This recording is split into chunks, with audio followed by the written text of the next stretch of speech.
Santo. Good evening, everyone. Can I please have a motion and a second to call the meeting of the Connecticut Board of Education to order? Motion. Second. All in favor? Aye. Aye. Can I please have, nope. Can we please stand for the Pledge of Allegiance, followed by a moment of silence for our servicemen and women?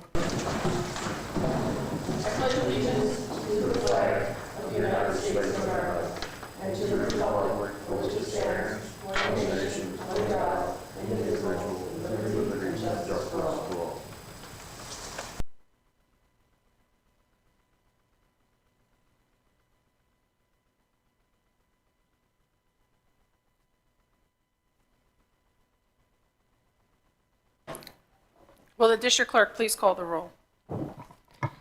Marisol Mallon, President. Here. April Natelli, Vice President. Present.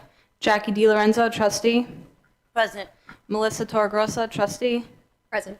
Dr. Joseph Senamore, Superintendent. Present. Lori O'Hara, Executive Director, Professional Development, Compliance Services, and Special Education. Present. John Allen, Assistant to the Superintendent. Present. Thank you. Thank you. So we're here to discuss board goals for the district. And before we start, I do want to just go through the survey that was sent out to the community.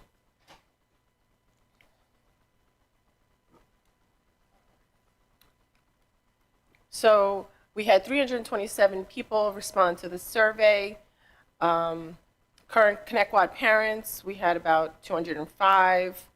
Former Connecticut parents, about 70.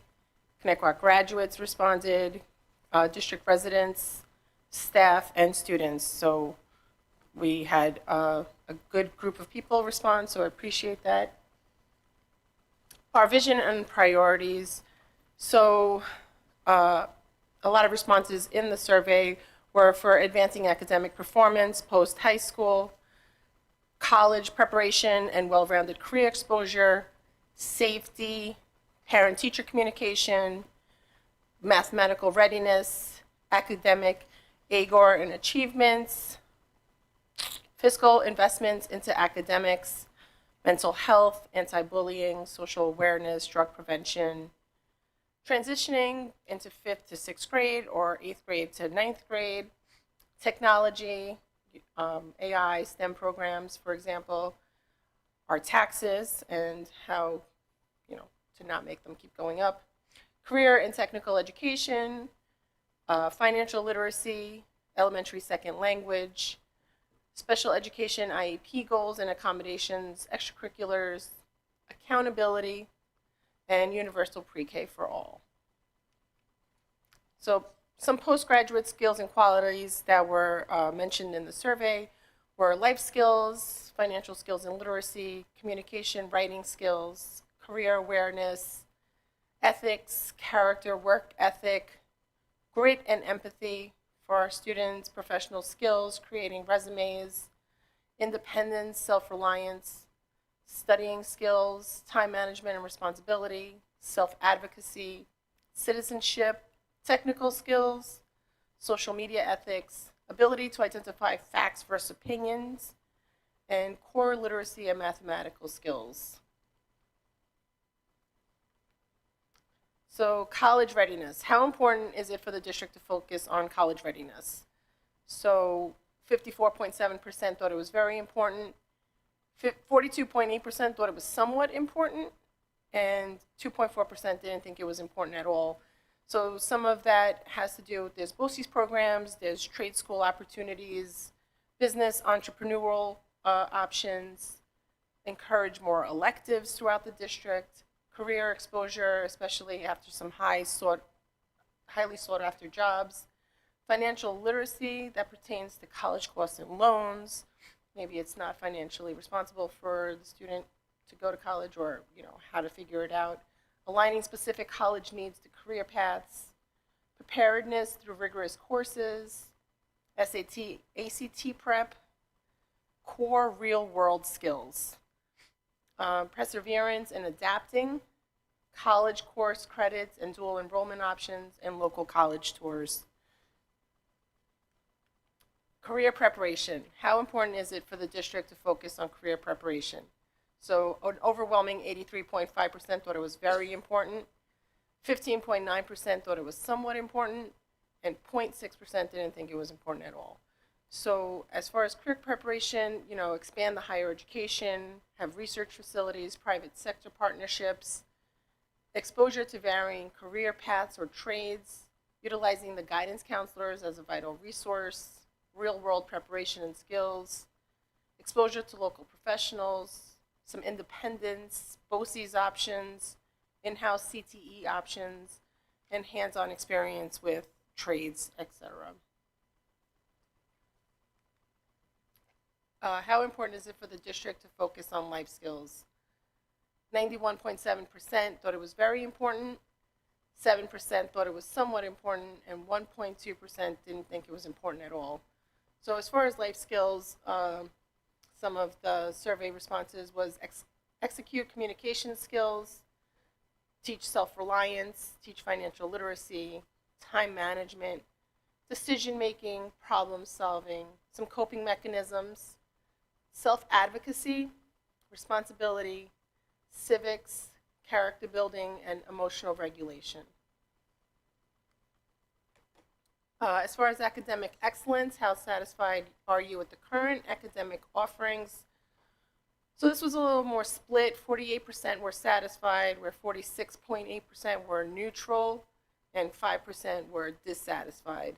So some of the areas that were mentioned in the survey were to increase awareness of expansive offerings, some technology expansion, increase the second language course offerings, increase the arts or STEM offerings, expand hands-on learning experiences, expand trade opportunities, assess to year-end graduation data, enrichment opportunities, spend less time on Chromebooks, and tutoring, maybe offering more tutoring.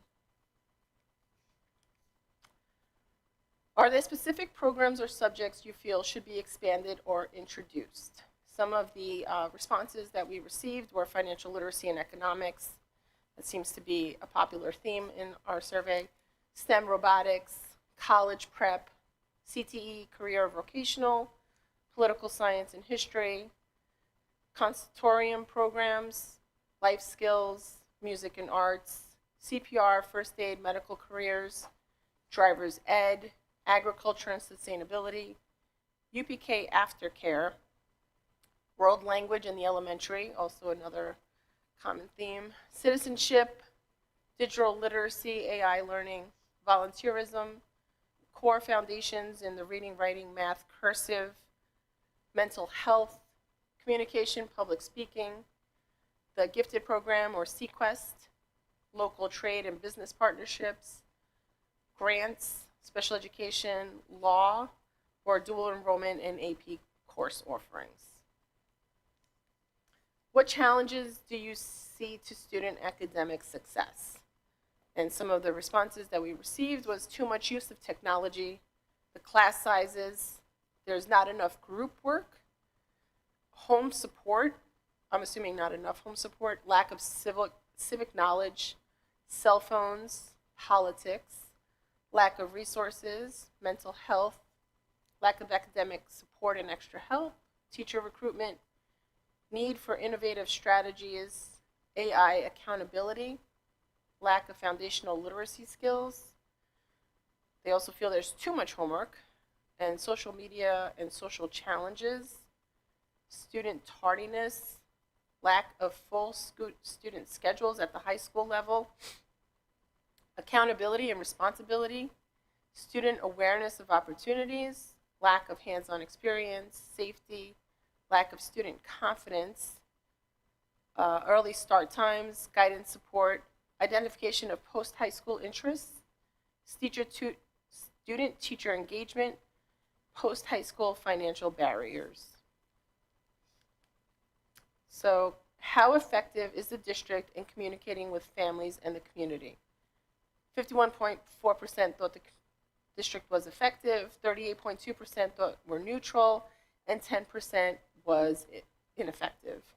So some of the comments were teacher communication, the cell phone policy communication, the district reliance on social media to print the district-wide calendar and to be more responsive to the community, more communication at the secondary level, update the website more frequently.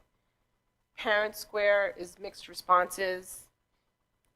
Curriculum information on the website, the report card postings, and special events. So they want to see more communication on those topics. What method of communication do you prefer? So an overwhelming amount of people prefer email. Second was text messaging. And then Parent Square, phone calls, and social media was the lowest. So people want to communicate most through emails and text messages. What would encourage you to be more involved in the school district and activities? So after school or work event timing, I know the timing of some things are really hard.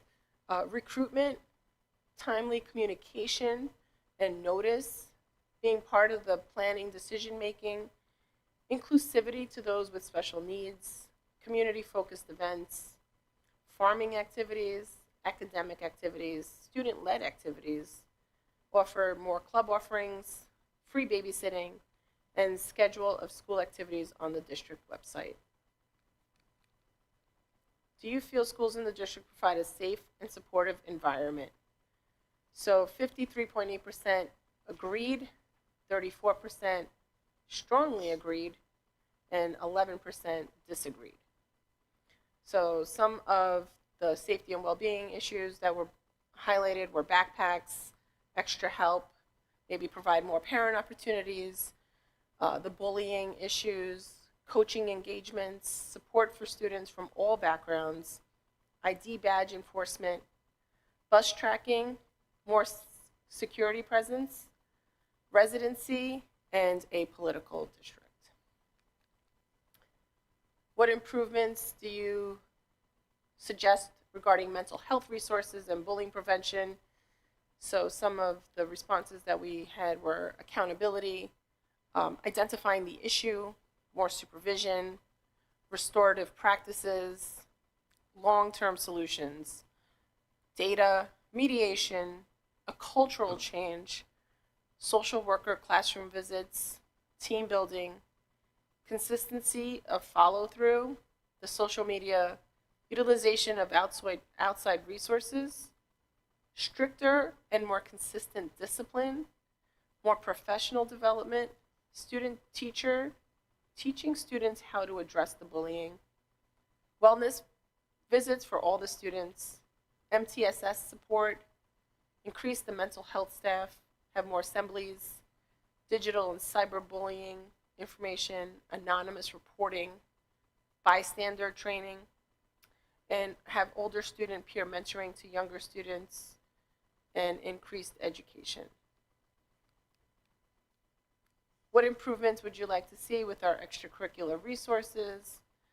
So some of the responses were upper turf field lights, middle school track, expand the offerings to meet student interest, more special needs inclusivity, more student staff regulated, participation data analysis, more STEM related clubs, community service and volunteerism, camps, enhanced club communication and promotions, NCAA information for post-high school, well-fitting uniforms, have our own fencing team, intramural sports, trade, school, related clubs and activities, community pool use, more unified sports teams, pickleball, technology honor society, have an app listing available extracurricular activities with a schedule and events, expand the 6th grade options, coaching and self-defense. What improvements would you like to see in our technology? So STEM, robotics, and coding, balanced technology use, updated Chromebooks and smartboards, science research, science lab equipment, digital arts, more electronic data and workflow, CTE or tech career courses and extracurriculars, Wi-Fi connectivity, adaptive technology updates, AI, real-world tech skills, professional development, and typing skills. What improvements would you like to see in transportation? Communication and responsiveness, the bus tracking app, no electric buses, bus discipline, in-house transportation only, professional development and training office, air conditioning on all buses, that would be nice, expand bus eligibility, more driver's assistants and bus aids, shorter late runs, efficient routing, and more cameras on buses. Buildings and grounds. Are you satisfied with the condition of school buildings and facilities? 60% or 59.9% are satisfied. 32 were neutral and 7.3% were not satisfied. So some of the comments on that topic was Sycamore playground expansion. There's garbage outside of the high school parking lot side gate. I'm assuming that means they wanted it open. Air conditioning, sports fields, teacher desks, Duffield courtyard, playground inclusivity, bathroom updates, high school cafeteria, including roll-up doors, windows, building management systems with climate control, and more solar. How confident are you in the district's use of financial resources? So 55.4% were confident, 8% were very confident, and 36.7% were not confident. So they feel that the district is administration heavy, lack of fiscal knowledge, more transparency and public information, access to previous years, position consolidation for non-instructional, student population decrease, yet the taxes increase.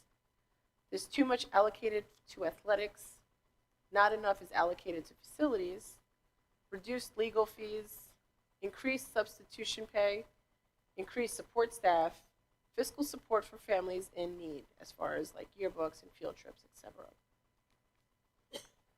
What areas do you think require more investments? Some of our responses were technology, including AI and STEM, special education, equal at every school, staff professional development, security and safety, academics, trade school, better food options, promotion of New York State assessments for data collection, civics, special education, science research, resources and equipment, financial literacy, partnerships with local schools, mental health, social emotional well-being, substance use education and prevention, and bullying education and prevention, the arts and instruments, exterior grounds of the elementary schools, teachers and nurses, school supplies, reading including resources, the high school parking lot, extracurricular activities and intramurals, expand E&L to every school, physical skill set learning,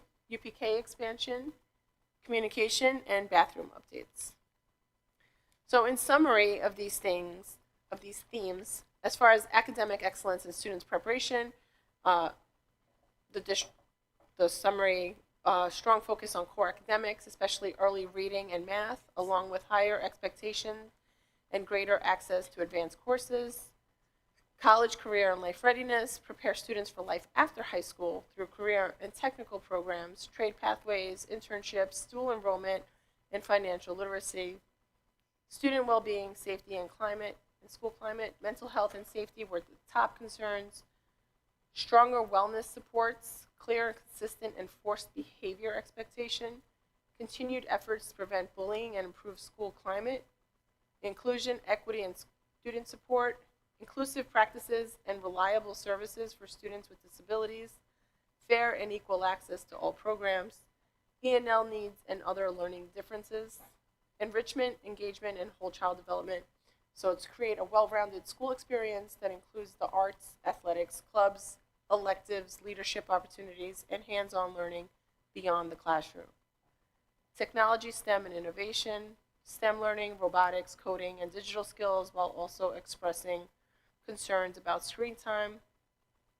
Communication, transparency, and community engagement. Clearer, more timely communication and consistent platforms, better access to the information, more opportunities to share the input and stay involved. facilities, transportation, and fiscal responsibility, upgrade the facilities, improve transportation, manage resources and responsibility and transparency in budgeting and spending decisions that clearly benefit the students. So we want to thank everybody that participated in the survey and provided their input. So that is the overview of the survey results as we receive them. So before the board goes into a discussion, I will open the floor for the public. Did you want to speak, sir?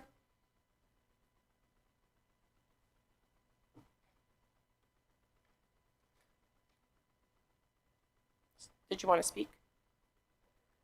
Yeah. It will be, yes. Yep. Okay. So I'm just going to remind you of our rules of, you know the rules, right?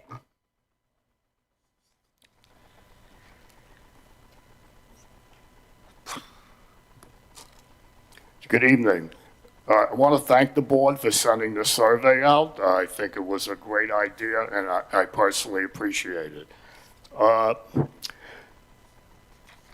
Not every, college prep is important without a doubt, but it shouldn't crowd out the opportunities for other avenues for success.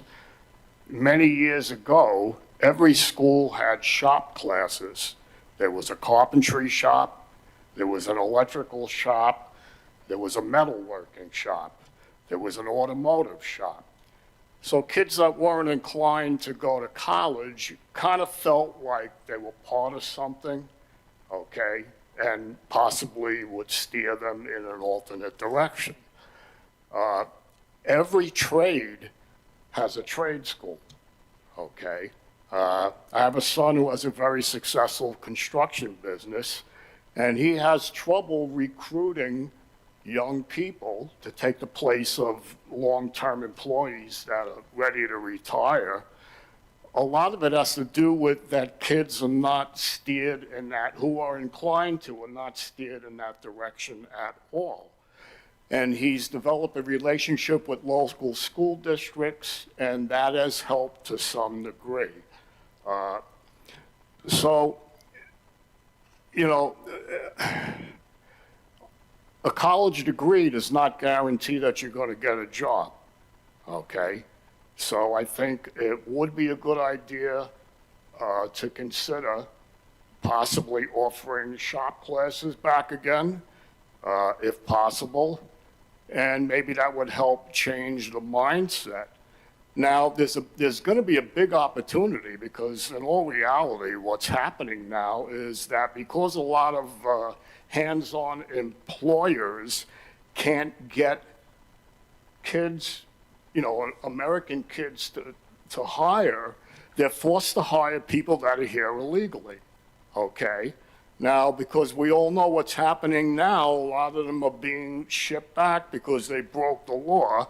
So there's a lot of voids and a lot of opportunities that are going to be missed. And I think districts would be smart to start thinking about moving in that direction. Now, I just want to say a little bit about the student loan program.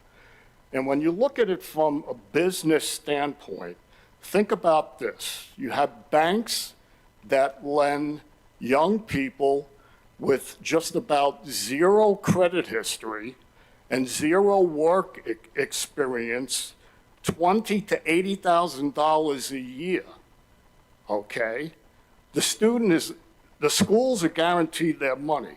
So there is no incentive on their end to provide courses that are relevant for real-world success. They get their money, okay? And the student is left with a big loan that they may not be able to pay off, okay? And no guarantee of a job. Now, it's kind of an offshoot of what we're talking about here, but it's something that everybody should keep in the back of their mind. So, the skilled trades, very important, okay?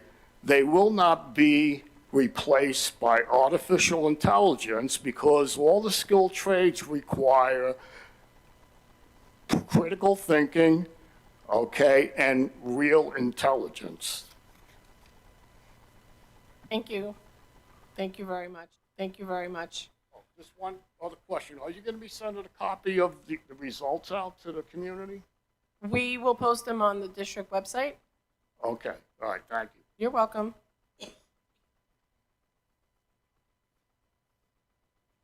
All right, so I'm going to open floor to the board. If you want to take it theme by theme, I guess, and just take one at a time. Michael, you want to? Yeah, and this is something that ties into what you were saying, and something that I noticed a lot in the presentation. I think, as a student, what I've noticed is the biggest thing is a lot of things aren't really as advertised. Like, we do have a number of different shop classes and stuff, and we have a lot of STEM clubs and a lot of STEM classes, but it took me years to hear about them, And I don't think that's necessarily at fault of the district. I have seen them posted on the different school classrooms or made announcements, but it's kind of just a lot of kids don't really listen, and I don't know what the solution is on how to get it out there to everyone. But I think we have a lot more resources and stuff than most kids know about, and I think that's probably the biggest problem in my opinion. Yeah, I definitely agree 100% with you, Michael. One of my main things is that we have so many electives that no one knows about. And, I know it's not cost effective to send out to the community because it is expensive, but I do think that we should send something to all 8th grade students going into 9th grade. They should receive our course guide book, because every parent, every student should have the ability to look through that book.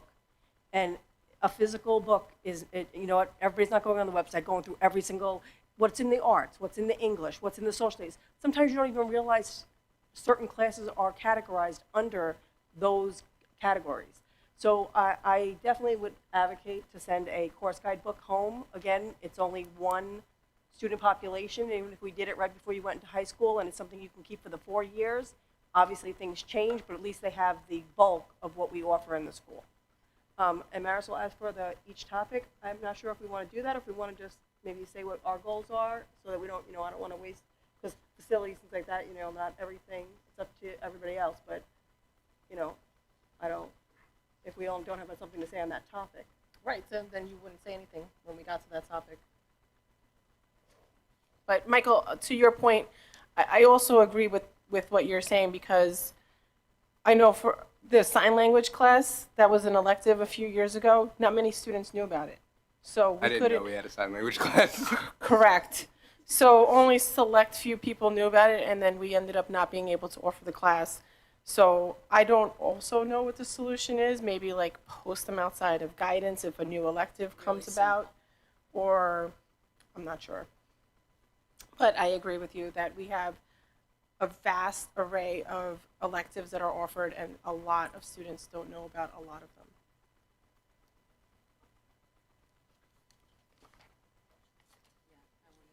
Yeah, go ahead.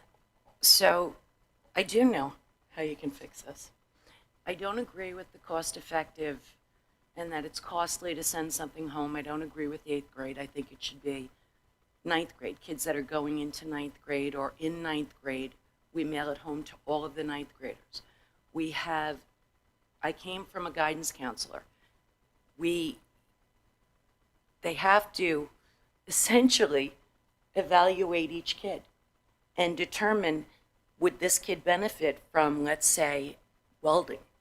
People don't know that welding is kind of a lost art, and I'm not kidding when I tell you, you can become a millionaire from doing that. It's really simple.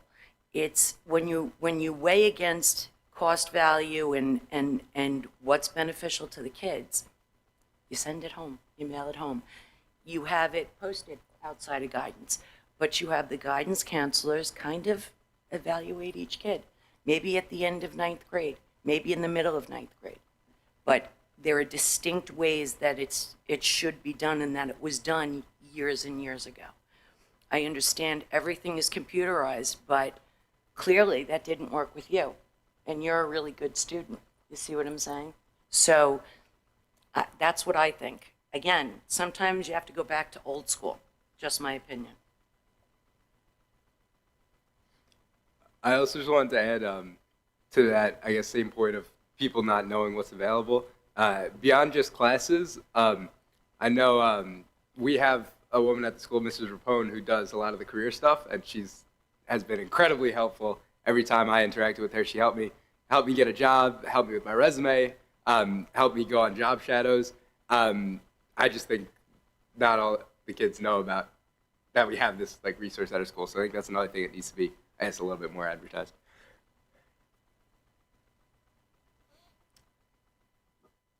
So do we want to touch on student achievement and instructional excellence? And I'll hear everybody's goals on that. Sure.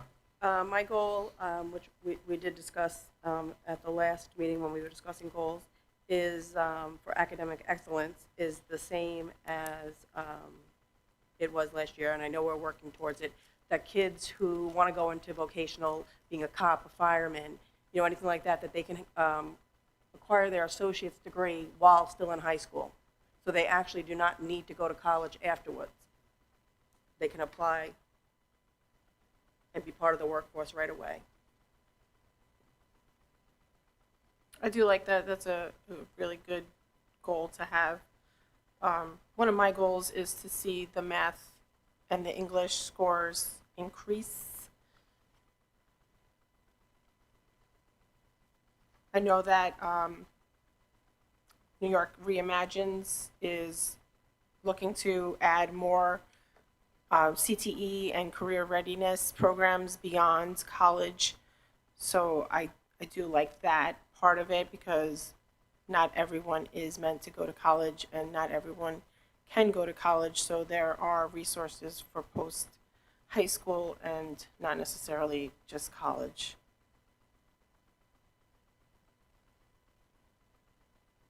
I'll speak again unless anybody wants to, but I didn't realize you want to touch on the CTE. I do feel we should bring a BOCES course in-house if it's cost effective. We need to weigh out how much it costs us to send the students to the most well-attended class at BOCES, and I would love to see it back in the high school. When I went to the high school, we also had the automotive shop, everything like that. We do offer these classes, but I would love to see a BOCES class that students are attending, that they can stay in the school and it's not as hard for them to have to go on the bus, go all the way there, come back. So that is definitely something I'd like to see, and I know you're working towards that also. If I'm reading through what the community especially said, I would like to see us get in contact with the local labor unions and stuff like that and forge those partnerships there. I'm sure they exist and are available because, as we just heard, even people are struggling to find people to work. And with that, I know that we had spoke about, which I don't know where it was at, there was the plan for I believe we were going to call it a college and career center. I don't know where that stands, but it sounds more relevant now than ever because it not only touches on the college component, but college is not going to be for everyone for many reasons. Either they just can't wait to get done with school and they're not interested in doing more of it. It might not be financially realistic for some people, whatever the situation. But I think that I know we have a lot of colleges that actually come into the high school and do on-site meetings, but I would like to see more of that from like labor unions and things like that in a similar way, so that we are making sure that everybody has that exposure. I know New York Reimagines is bringing financial literacy as a requirement, so I am extremely excited about that because that is something that I've always wanted to see. I think students need to know how to be financially responsible post-high school. But another one of my goals as far as education goes is the foreign language. I really want to bring foreign language to every student starting in kindergarten and not just 20 minutes during lunch, like bring it in for real. So that's one of my long-term goals, is to bring in foreign language to kindergarten through 12th grade.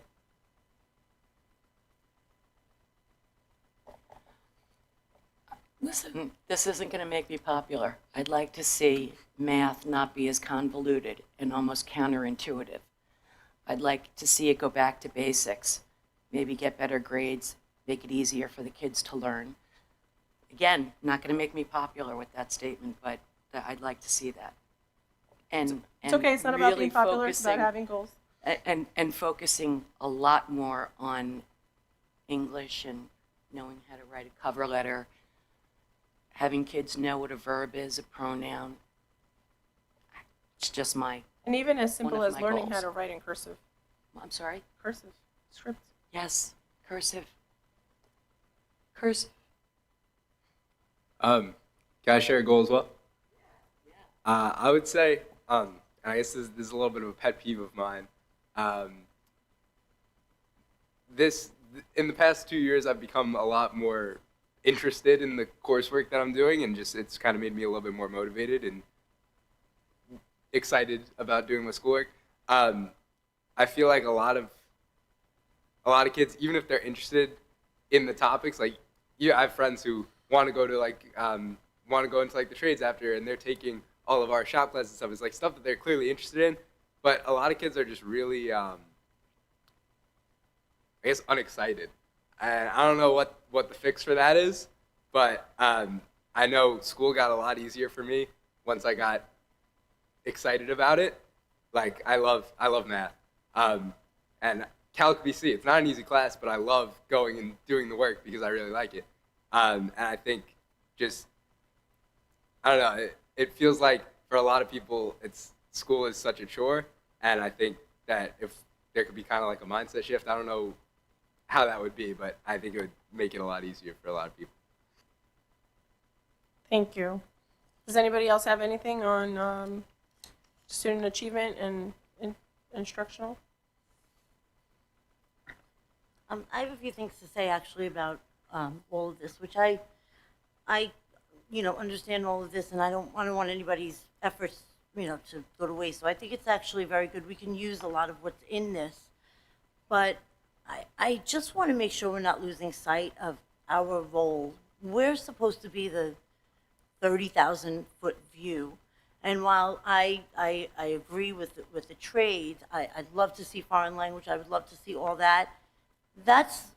These are goals that are so specific. They're almost more like we can give this to our directors, our administrators, our teachers.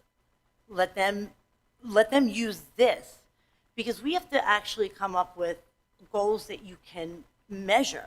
We're supposed to be that overview way up high, watching, and making sure that we reach goals and there's a measurable goal. So I do have a list, and I can go through, I guess, each topic of what I would like to see, because I think we're getting very specific here with I think we have to make it a little bit more broad for us in our role. And I do believe, as board members, this is something that we should be able to do. A lot of what is on this slideshow, you could have gotten from various emails we've gotten, social media, all of that. We didn't necessarily need a survey to know that school lunch is bad. I mean, people don't like it. We've known that. So, but I don't want anybody's efforts to go to waste. So I think we can probably use a lot of the information in the results that can be dispersed to the directors, because there's different things. There's IT in there. There's buildings. There's mental health. There's the academics, to all of our directors, so that they could have a little bit more of a pinpoint on what the community wants, and they could take what they need. But for us, for instance, what I would like to see, since we're talking about student achievement instruction. But before you go on, I just want to touch on what you just said. So you're right. So we stand at the top and we have a bird's eye view of the district. However, the goals, we are supposed to provide them to the superintendent, who will then distribute them throughout the district as he sees fit to make sure that these goals are met. So when you give a specific goal that is attainable, because you want to know that the superintendent saw that goal got met, and that's how it's then used to evaluate him. This is how it was explained to me yesterday. I did call a NISBA rep to ask what our role in this should be, and he said you need very specific short-term goals and then you need broad long-term goals. And all the goals are given to the superintendent, whose job is then to make sure that they're attained. And then we use that as a measure to evaluate the superintendent. So, I understand sorry, I what didn't you're mean to saying. interrupt No, you. I that's just okay. wanted to clarify before. And I understand what you're saying, but those individual goals at this point are kind of just sitting there. They're, you know, you need those long-term goals, and then you have the tiny goals, like these little ones, the smaller one, to get to them. For instance, I want to go through what I would like to see as far as student achievement and instruction. I would like to see an increase in district-wide ELA math proficiency by at least 3% annually. At that point, then now we take the individual goals that we have to reach that, because I want to see the proficiency increased. At my level as a Board of Education trustee, I want to see that. Of course, underneath that, that's the umbrella that is covering over the individual things that we do, evaluating the math programs, evaluating this, but also that information comes from the directors. Our goal, for me anyway, speaking for myself, is I want to see it increase. I want to see the proficiency increase. I would love to see I don't know what's happening with the Regents exam, but pass rates increase 2 to 5%. Whether this is, we discussed, maybe we want to do this, we want to see these increases at the end of 1 school year, 2 school years, we said it like a timeline. I want to see an increase in that. How can we get that? So we see our Regents grades, the passing grades increase. I would like to also raise AP participation for AP classes, 5%, maintaining a minimum of 80% of a passing grade on AP exams. Again, that's what I would like. That's a long-term goal I would like to see, with the individual goals underneath of evaluating the curriculums, making sure they're aligning to college-level standards, and making the necessary adjustments so we can get to that goal. I would also love to see, I think our dual enrollment is fantastic. I would love to see that participation increase by about 5%, and maybe maintain a minimum of 90% in the final average grade, so students get their credit. They're actually learning. We want to see a measurable progress with each of these things. Of course, the CTE enrollment, increase that by 10% through BOCES, EMT fire programs, in-district pathways. Increase that, because as we discussed, I think we're all kind of in agreement from what I heard. The trades, we have to get that out there. Not everyone is college bound. We want to make sure every pathway is available to them. So there's a measure on that. I'd like to see it increase by 10%. Make sure kids are getting what they want. They're on the path that they want to be on. I would also like to reduce out-of-district special education placements by 10% using our in-district supports. And how do we do that? Those little goals underneath of making sure our staff is up to date with their professional development, any certifications they may need, so that they have the ability to provide the necessary supports rather than sending students outside the district.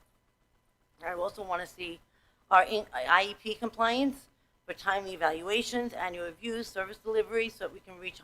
I don't want to dip on that at all. I want 100% compliance. All of our IEPs need to be followed. So these are the things that I would like to see as far as goals for student achievement and instruction. Umbrella over all of these little things that we've talked about, because I totally see all that. I get it. The great classes that we have, not enough information out there. Yes, I would like to do that to eventually reach these long-term goals at our level. Those are all great things. Sarah? So I think that a lot of districts, Connecticut being one of the top ones, every 7 to 9 years, there's a new fad that comes out. It was Slinglin when my son was in school. It's Learning Literacy Collaborative. It's all of these different things. We start these new things that are tens of millions of dollars. Our teachers are out of the classroom learning, okay, consistently learning. It takes them a long time, millions more, okay. I'd like to see a little bit going back to basics. I'd like to see us not follow the very next fad that comes in, where the teachers have to be at LRM and have to start all the way over at A, okay? It's making things harder for our kids. It's making it harder for the teachers. I'd like to see a little bit back to basics, because clearly these fads aren't working. Verbs, pronouns, cursive, math, all of these different things. And it's not for lack of the teachers going and trying to learn, okay? they're required to leave the classroom to learn the next step, okay? It's not something they can learn all at once. But again, every 7 to 9 years, something new comes down the pike, and Connecticut seems to be the next district jumping on that fad wagon, okay? And it's clearly not benefiting our kids or doing anything for our teachers or making it easier. Not that we're looking to make it easier, okay? But we're certainly not looking to make it more difficult. I would like to address just a couple of things with Jackie and then some other things. I do agree we have long-term goals, and having the dual degree is a long-term goal. We started that last year, and we're continuing on, and I'm hoping that within the next 1 to 3 to 5, it's going to happen. Many of the things that many of the board members have said are long-term goals. We have to give those short-term things so that we have, and I'll call it a win. You want like an app for extracurricular? I thought that was a great idea. Whichever community member came up with that, or multiple community members, awesome idea to have an app with extracurricular, all the clubs, everything on there. So a parent just has to hit a button and they can see everything. I thought that was amazing. As for the AP participation in taking the test, there is a fee, and also many students go into fields that AP course, that credit is not going to be transferred to college. So I myself have children that was not transferred. They took the AP course because they wanted to challenge themselves. It's a personal achievement and it looks good on their resume. But AP courses in many careers are not transferred to school because colleges, the next step wants to see that you took that at the college level, not just in an AP high school course. So, I just want to make sure that if we're putting that 80% passing rate, or everybody has to take it, who participates, we just have to think about the whole realm of what that class really means. Personally, I do agree with the IEP. Of course, we should be 100% compliant. I also feel that when we think of, I feel we have a lot of special ed programs, and I actually feel we have a lot of AP offerings or higher level classes. And I always feel like the gen ed kid is the lost soul. And that what are we giving them? So, in the sense of that BOCES class coming in-house, I do feel we have to satisfy the gen ed real life, as like a lot of community members pointed out, in something with that. And what courses do we have? Maybe we could pull them out and let the community know what is a real life course that some of these kids don't even realize we have and could be taking. Resume writing, we had to write resumes when I was in school, in English class. We learned how to write a resume. I don't think they do that anymore. And I get we have AI and you could plug in some stuff and probably pops out a resume. I'm not really sure, but I'm sure it is. But I do think kids lack that. I know my 2 older ones got out and I wrote their resumes for them. So I do think that's a life skill that most people need. People want resumes. So, just to clarify, AP classes, there are a lot of these kids that believe they are transferable.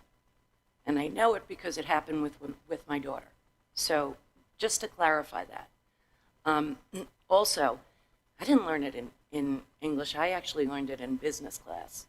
And I'm not sure if they still do that. I hope they do. Because it's ever so important. A resume. So, just that. So the AP classes are transferable, but to April's point, into their major. So my own child right now, she got a 4 on her AP chemistry. So it did transfer, but it transferred as an elective and not for chemistry. She still had to take chemistry at the college level because of her major.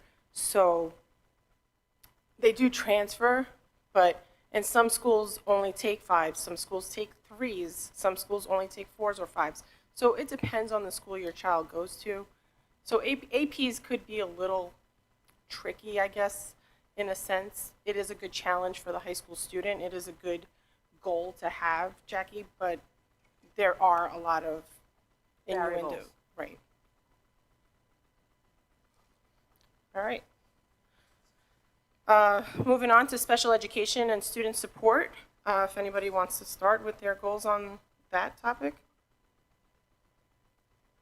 Do you want to cover the mental awareness and all that under this.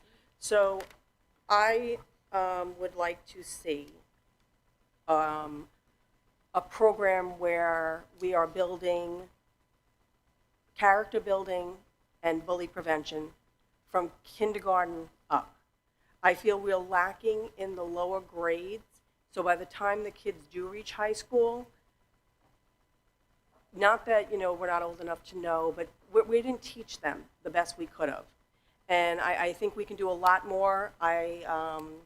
We had received information from all the schools, and it varied across the board. I just feel we need something in tact, something that we commit to. And like Sarah said, almost every single educator I've ever spoken to agrees that if you have a program and you stick to it, it eventually does work because it is known by the teachers. They know it in and out. They can teach it. They can do it with the back of their hand. Kids understand it. We have it throughout the district. So if you learned it in kindergarten, you're learning in 8th grade because we kept the program. I agree with math. I feel like we just constantly were trying a new program. We never stuck long enough. Our teachers didn't even have a chance to learn the new math before we were already going to a next new math. So I do agree that we need some kind of consistency and a program in the bullying and the character building that actually lasts and that we can use throughout the years and that grows with the student. So April, just to build off of that, because I think that's wonderful, and I don't know if this is something that we can do as a district, but one of my goals is maybe we can build our own curriculum around bullying. Is that what you were getting to? 100%, that's what I Yeah, want. so have our own anti-bullying curriculum that can go into professional development, and maybe the teachers can utilize it.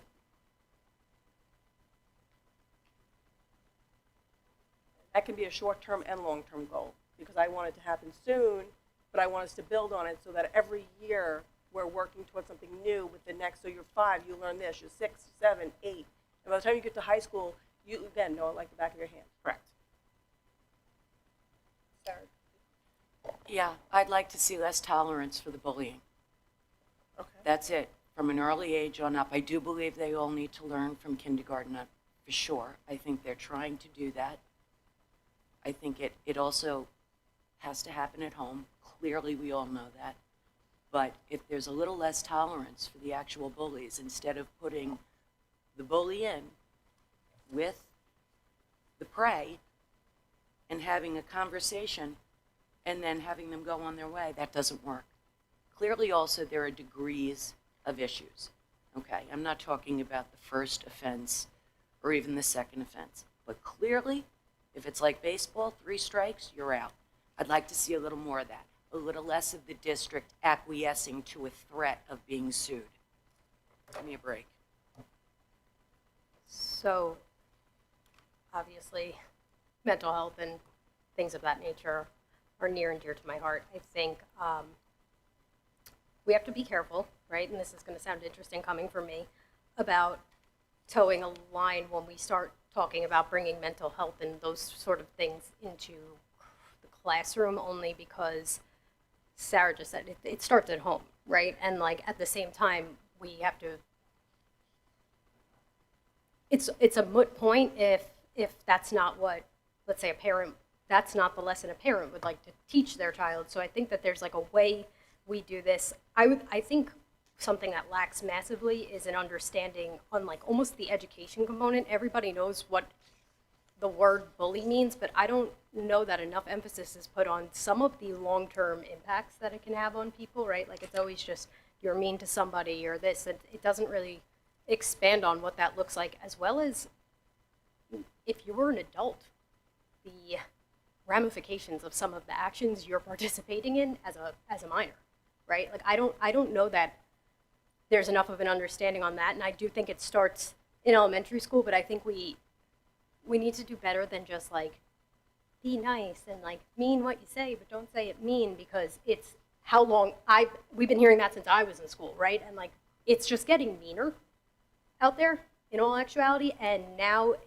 there is a level of connection that the students have with each other that none of us experienced, and that is that 24/7 connection on a cell phone. They are never separate from their peers, ever. They are on social media apps together, they are on everything, and there's always that comparison factor. So I think that all of the methods that exist right now are a little bit antiquated for all of this, because it's an entire new world that I don't think any of us really, I think we all know what it looks like, but to actually live in it, I can't imagine being 14, 15 years old and never being disconnected from the people I go to school with. 11, 12. Yeah, right, even earlier now.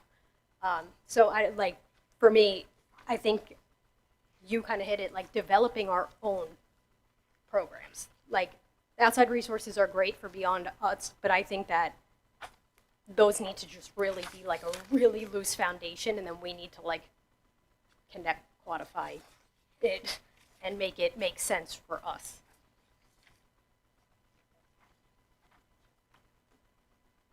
Did anybody else want to add anything to Yeah, I special thought ed? you were just next.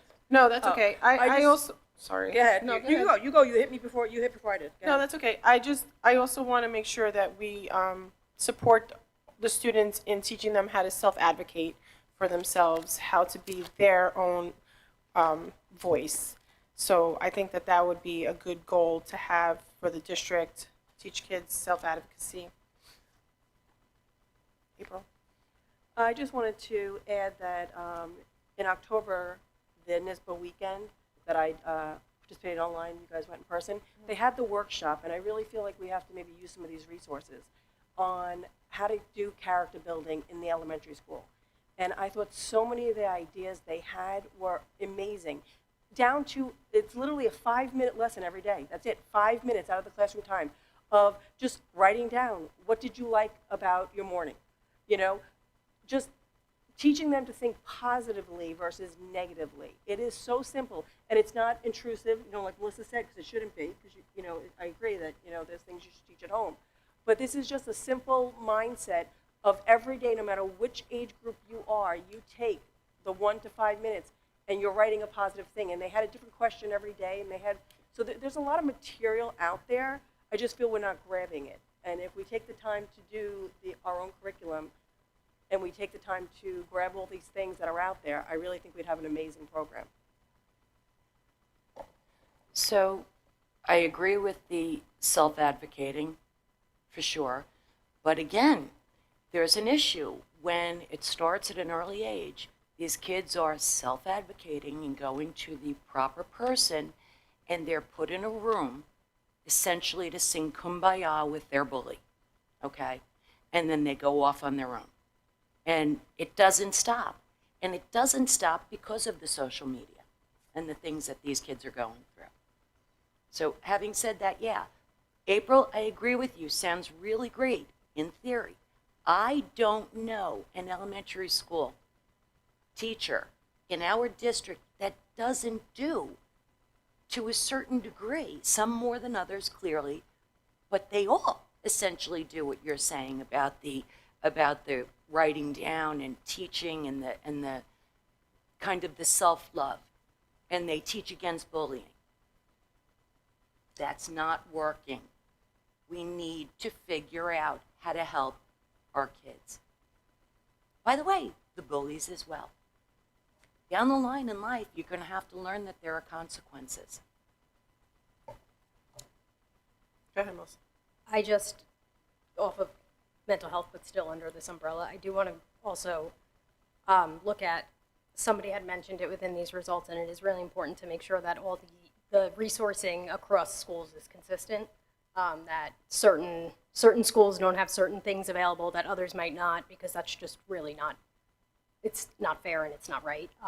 So I think it's like really important that we level the playing field, and I am going to be very specific in saying I don't mean take anything away from a school that has more than another. It means bring what those schools have that's working to the ones that don't. Before somebody takes away something that's good to try to even it, we need to make sure, we need to bring all of the schools to the same level, and I think that is super important.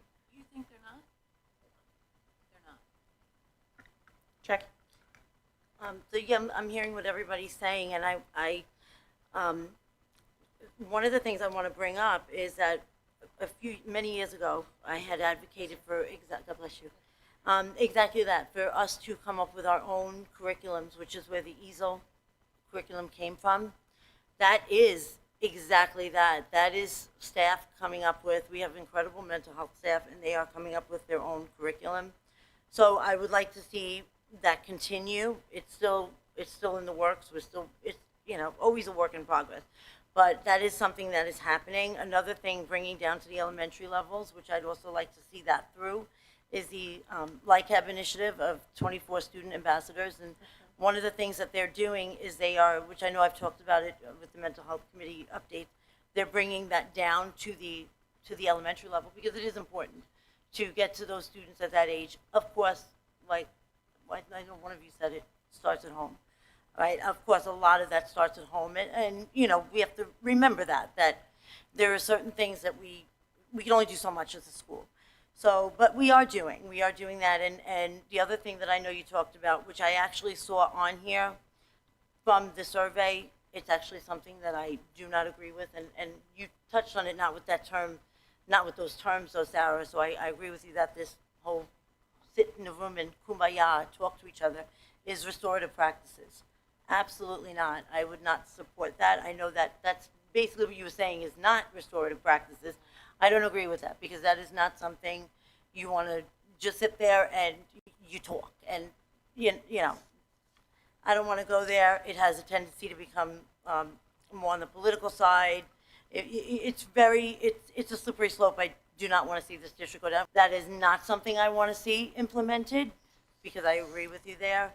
But what I would like to see, which I think we have been seeing, we just recently got a DASA report from the Mental Health Advisory Council. I think the anti-bullying that showed the reports of the DASA reports have gone down significantly this past year. But what I would like to see is reduced, of course, more. We're never going to completely get rid of bullying. That's impossible. That's not going to happen. But I would love to see it go down about 10% district-wide. The DASA data, keep bringing it down. It's been going down. Keep bringing it down. Part of the mental health is to make sure that we have our initiatives. Keep going with the initiative. Increase them by 10%. The LICAB initiative, which is great. Keep going with that. So I do want to see that. I think another thing that helps with mental health is student attendance and reducing chronic absenteeism. Very hard to do, but I would like to see if we can try to do something like that. Improve student attendance by 3%, make it where students want to come to school.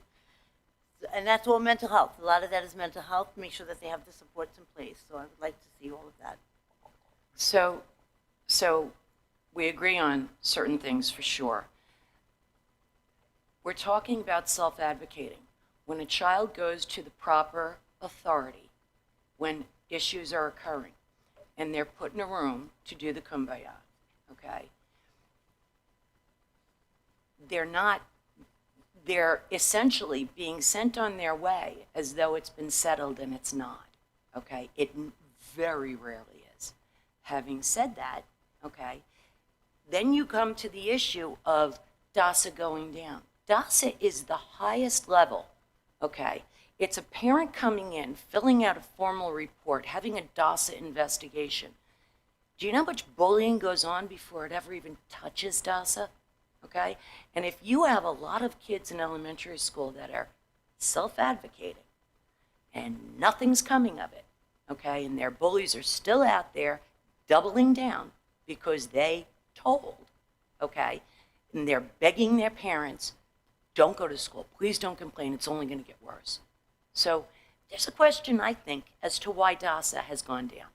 I want to know what the numbers are, okay, for the kids that simply go and complain. Simply go and do the self-advocating, because that's where the bullying, where they're doing the right thing. They're going to what we've always said for time immemorial, go to the adult. The adult will take care of it. So these are my issues. These are my concerns. Great that the DASA has gone down. Quite frankly, and I want to see kids going to school more too. But you know how often the kids are crying, I don't want to go to school, I don't want to go to second period, I don't want to go to fifth period, I don't want to go to school at all, because it's just going to be the same thing over and over again. So clearly, something else needs to be done.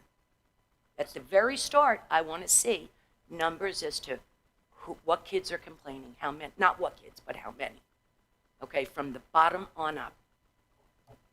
Yeah, so as you know, we have recently discussed as a board that we would like to see more data on that subject due to the fact that we realize and recognize that it's a huge problem in the district. So I do believe that Dr. Centimore is going to be bringing us quarterly data on even if a bully complaint came in. It doesn't have to reach DASA. It could be in-school suspension, out-of-school, any complaint. It could just be, like you said, little Joey talked to little Johnny and there was bullying.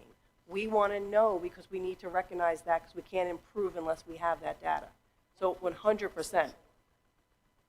Yes, correct. So we agree, Sarah, that, and that's why we're here. So, and that's why we're trying to make those goals so that we can. No, oh, yeah, yeah. Your mic, so the people at home. Just to clarify, I don't think we're not trying. Okay. I do believe we're trying. The thing is, I'm simply clarifying where I stand on certain issues. Yes, and That's we it. all agree. Yeah, great. Does anybody else have anything? Jackie, were you done with this? All right, so we want to move on to fiscal responsibility and budget Can I say one transparency? more thing? Yeah. So I understand that the guys and the girls in high school, all the way down to the elementary school, a big issue is they don't tell and they don't do things because there's this new thing, well, not so new, but relatively new, embarrassment. They're embarrassed about so many different things. So they're not complaining. They're not putting letters in the box that states certain things like this person's being bullied or that. They're so fearful of embarrassment. Maybe we could work a little on that. Not we, but the people that we have in place to do that. Sure. So one of my goals as far as fiscal responsibility, while being fiscally responsible, is to be more transparent to the community. So I know we say we're going to put it online, and I know we say we're going to put it on board docs, but I actually want to see it put online and on board docs for the community to have access to the budget through the season.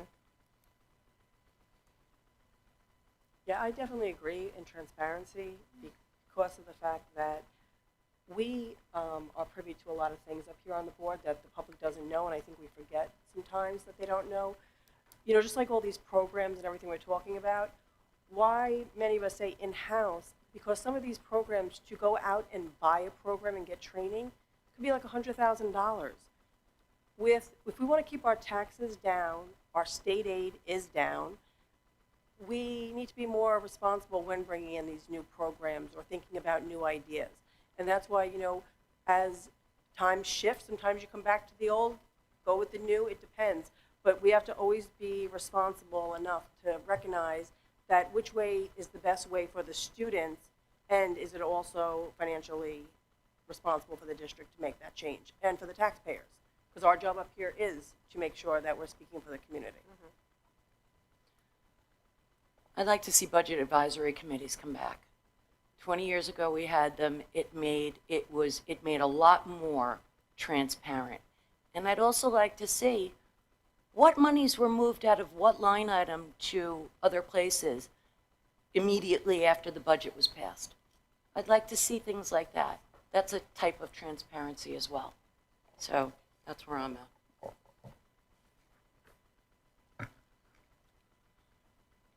But what I would like to see is, I would like us to perhaps have multi-year fiscal forecasts presented each year, budget, reserves, enrollment.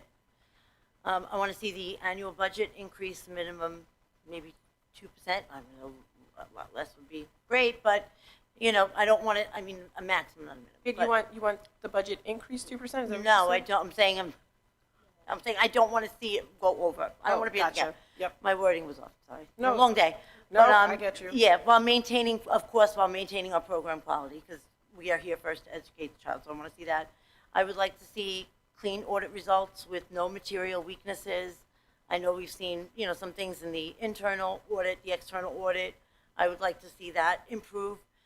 I would also like to see us maintain at least 95% spending accuracy with the adopted budget. So in other words, we are actually, you know, these budget transfers, and I know that has to happen sometimes, but let's get us as accurate as possible with the budget transfers so that we make sure we are properly budgeting for each line item. Going forward, we really watch where our spending is and adjust accordingly if we, each year. I want to maintain that we have at least 95% spending accuracy. Anybody else on the, Melissa? This was on this paper, but I would like us to really look at the programs we are spending the money on too.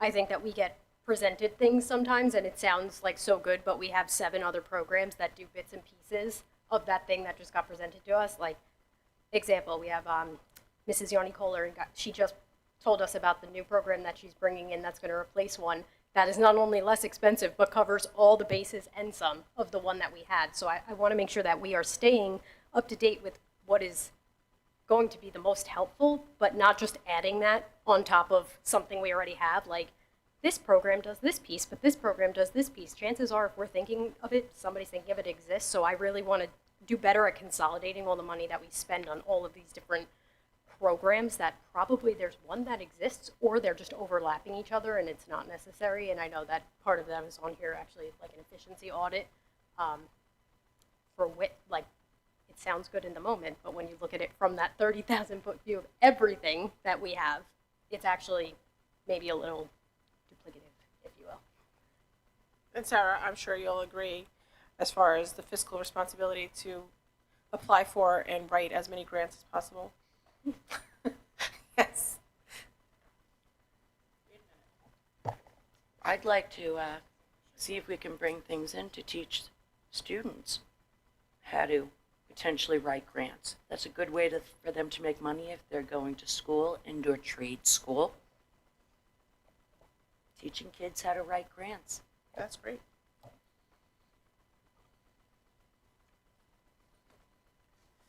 All right, community engagement and communication. So I know for myself, I love when the community is involved. I love the communication to the community, and I know that sometimes we fall short of that, so I just want to try to find a tool. I know Parent Square is a tool, but it's not an amazing tool. It doesn't get out to the whole community. So if we could find a way to engage with the whole community, for me, would be a great goal. Agree, and I think that I would like to hit a point of consistency in how we're also communicating. It should never be, this type of notification goes out through Parent Square, but this one comes through an email, and sometimes it's a mass mailer, and then sometimes it's just a phone call. Because I don't know if anybody else picked up, a lot of the things that were mentioned within the feedback we got are some things that we already have, that obviously people are unaware of, and that's on us for not communicating that these things exist.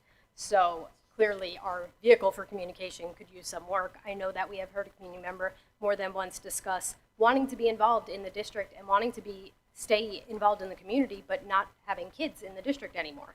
So kind of just falling off the communication chain somewhere. And I think it's so important to keep everybody in the loop, but especially those who are coming here to tell us they want to be involved, right? So I think Parent Square is great for parents with kids in the district, it seems. Outside of that, it's kind of, you can have the notifications, but they come so sporadic and it's a little bit off. So I 100% agree, but I would like to, to make sure that we are consistent in our communication. Sarah? Yeah, I'd like to see more dittos going home. I mean, and things going home. And you can laugh all you want, but we heard from a high school genius. You said dittos. That's from when Dittos. I was in I was in elementary school. Whatever. I want to see actual things going home Flyers. with the kids. Flyers. Dittos. Ditto flyers. Oh, but think about it. We've had a lot of that communication came in with this survey, but we also heard it from our resident high school student. Things are not translating, okay? Even though we're in the age of computers and everybody seems to be computer savvy, okay?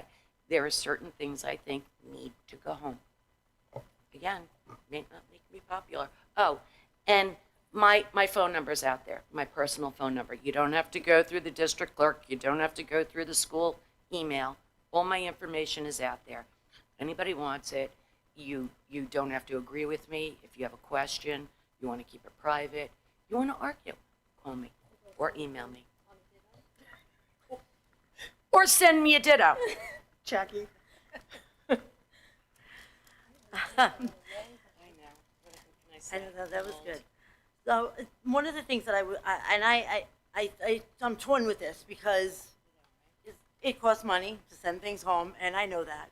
But we have also seen a lot of people say, multiple people, and we've set it up here, if you're not a parent, you don't have a kid in school that's gonna get a ditto sent home, you don't know what's happening. So we have a whole community of people that have no idea what's going on, even from the budget all the way to a musical. Like, they don't know what's happening.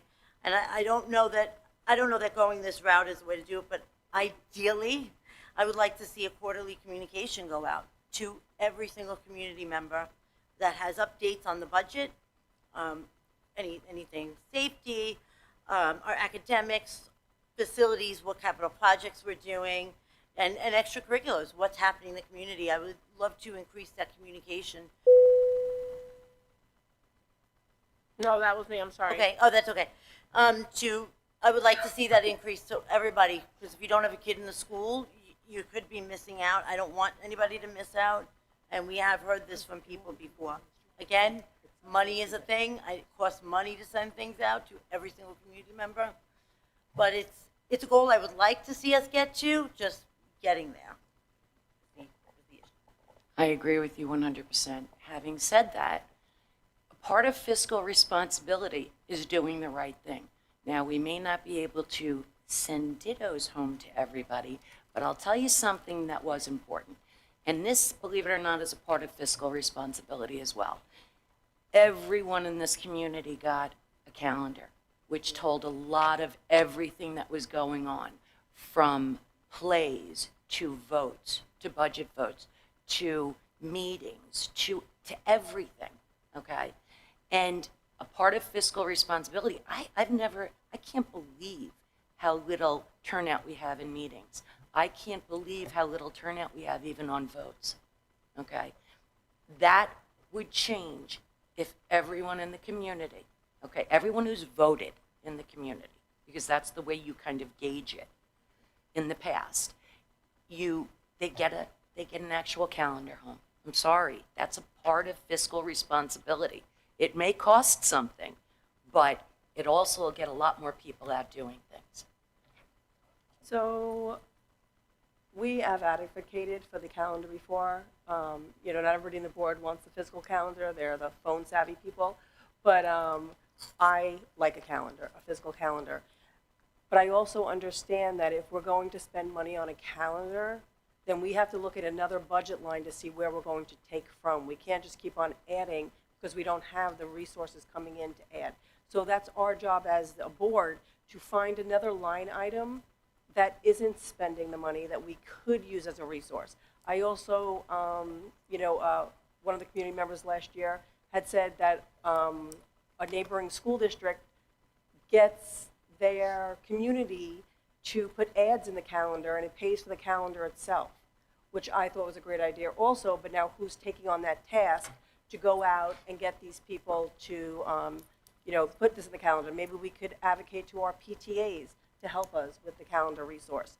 But we always have to remember, any idea we have to figure out beforehand, where's the money coming from, and where are we taking it from within the budget to make that happen. One of the other communication, and I already said it, but that app, I really think is a great idea. If you have that app, you can look at the extracurriculars, you can know if there's a play. There's so many things that you can put on that app.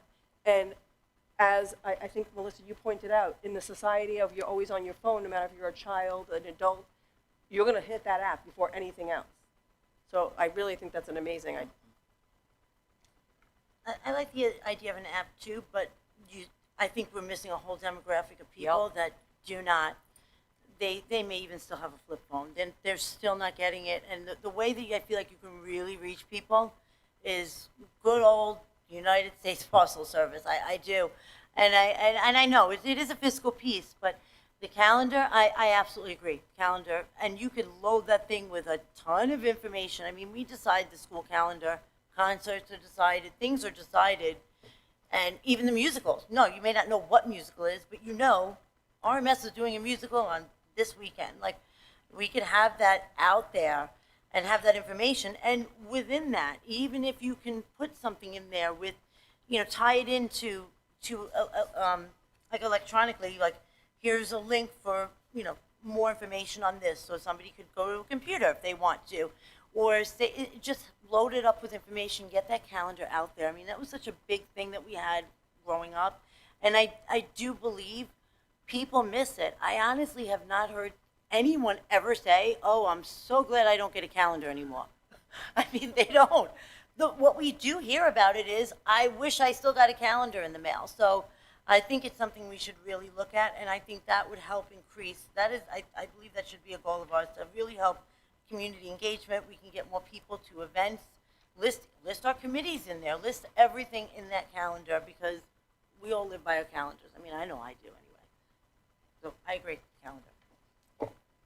Part of our fiscal responsibility is looking out for the residents of this community. Hundreds of millions of dollars we have, budgetary items and everything else. If we can't find money for a calendar, we have a whole bigger problem. It's something that should be done. It's more than just a small demographic. It's a pretty large demographic that are not computer savvy. And I guarantee you'll also have parents simply going to the refrigerator and looking on that calendar. Picture day, PTA night, the plays which bring in money, all of these different things, okay? It's our responsibility to look out that the district residents are notified of everything. Everything.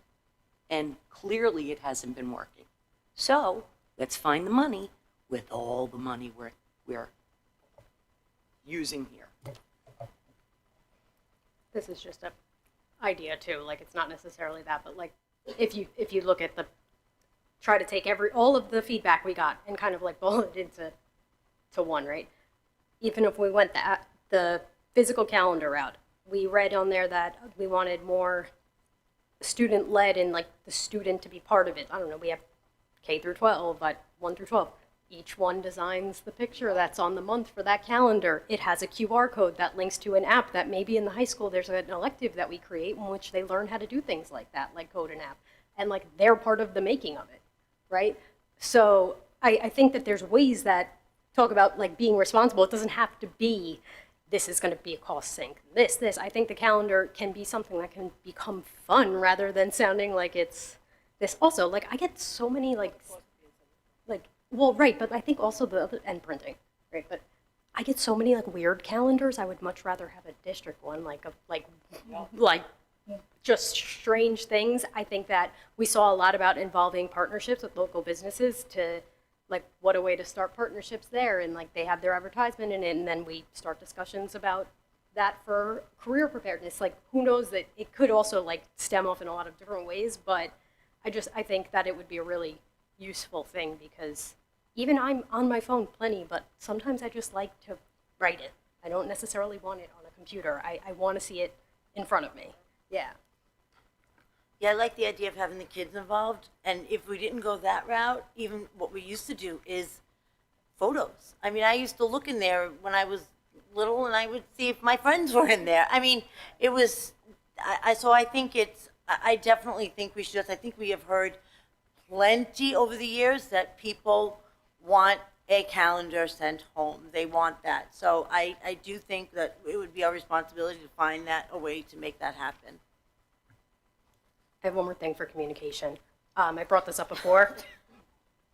Doing a better job of, I guess, making our chain of command chart more easily accessible for people, because they just don't know who to contact.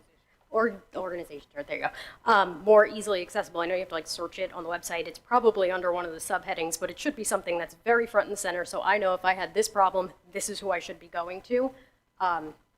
I think that will help a lot with people feeling like they've reached out to somebody, didn't get an answer, but somebody reached out with a similar issue, they did get an answer, and it turns out it's just because they knew who to go to. So I think that adhering to that, but also making it easy to get to. It's very buried right now. All right, school safety and facilities improvements. This is probably a long-term goal, but I would love to see lights on the upper fields, the lacrosse fields, the soccer field that's up there, the field hockey, the baseball. That's one of my long-term goals, I guess, because that's going to be expensive and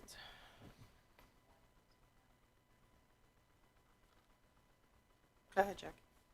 Yeah, I mean, while you mentioned lights, I mean, also on the flags out there, 'cause don't we have flags at each of?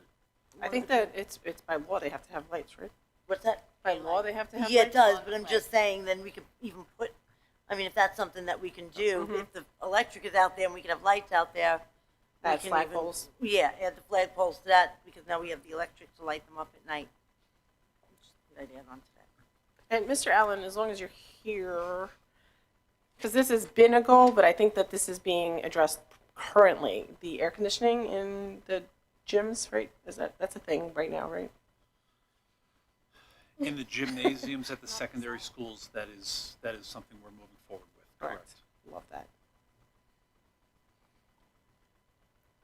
This is probably quite long-term, big picture, but I would like to see a world in which we have a lot of very talented and skilled mechanics and groundsmen and things like that, where we could look at, I remember this coming up a few years ago, that can do a lot, are very capable of doing a lot of the work that we are eventually forced to outsource places, whatever it would be. I would love to compensate and utilize who we have, especially if it's things they know. I know that there's civil service and all of those things, but I do think that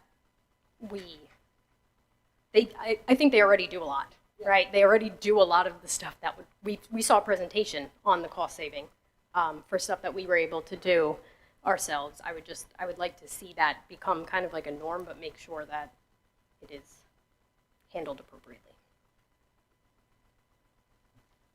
Anybody else on school safety and facilities? You things I would actually like to see, and I'm not saying that I'd like to see it as in we're not doing it. I just want to make sure that we are continuing to do this, to reducing our emergency any facility repairs, the proactive maintenance, which I'm pretty sure that they've been doing that, to make sure that we are up to date with that. And what about I mean, since you're here, John, the condition of our facilities, a report for each building, just in general, an overview of the condition, so that we can really keep an eye on that to see what might need, something that, I don't know, that might eventually need repair. You want to make sure you have that proactive maintenance. So what about conducting and publishing a facility condition report for each of the buildings? Can we do that? Or do we have anything like that? We're in the process. The state requires every 5 years to do a building condition survey. Last year, that work was done by the architects, so we're actually in the process now of ensuring that they didn't miss anything. When they walk through the building and they look at a space, they look at it through their lens.